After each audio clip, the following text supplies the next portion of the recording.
ಮನುಷ್ಯನಿಗೆ ಯಾವ ರೋಗ ಬಂದರೆ ರಕ್ತವು ಹೆಪ್ಪುಗಟ್ಟುವುದಿಲ್ಲ?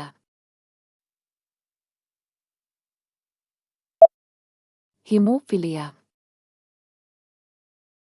ಗುಲ್ಗೊತಾ ಎಂಬ ಖಂಡ ಕಾವ್ಯವನ್ನು ಬರೆದ ಕವಿ ಯಾರು?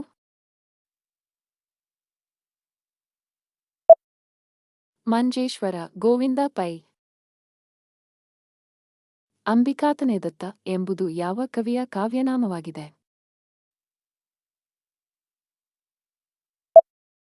ದತ್ತಾತ್ರೇಯ ರಾಮಚಂದ್ರ ಬೇಂದ್ರೆ. ಕುವೆಂಪು ಅವರಿಗೆ ಜ್ಞಾನಪೀಠ ಪ್ರಶಸ್ತಿಯನ್ನು ತಂದುಕೊಟ್ಟ ಕೃತಿ ಯಾವುದು? ಶ್ರೀರಾಮಾಯಣ ದರ್ಶನಂ.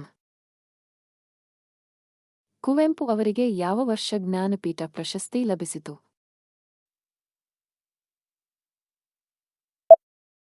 1967. ಭಾರತದ ಹಾಲಿನ ತೊಟ್ಟಿ ಎಂದು ಯಾವ ರಾಜ್ಯವನ್ನು ಕರೆಯುತ್ತಾರೆ? ಹರಿಯಾಣ.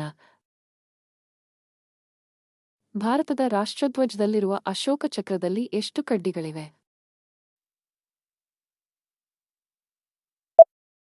24 ಕಡ್ಡಿಗಳು.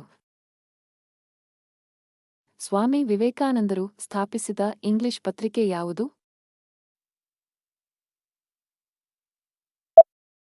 ಪ್ರಬುದ್ಧ ಭಾರತ. ಸ್ವಾಮಿ ವಿವೇಕಾನಂದರು ಪ್ರಬುದ್ಧ ಭಾರತ ಎಂಬ ಇಂಗ್ಲಿಷ್ ಪತ್ರಿಕೆಯನ್ನು ಯಾವಾಗ ಪ್ರಾರಂಭಿಸಿದರು?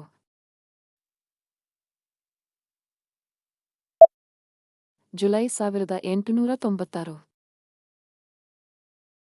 ಭಾರತದಲ್ಲಿ ಮೊದಲ ಯಶಸ್ವಿ ಹೃದಯ ಕಸಿ ಯಾವಾಗ ಮಾಡಲಾಯಿತು?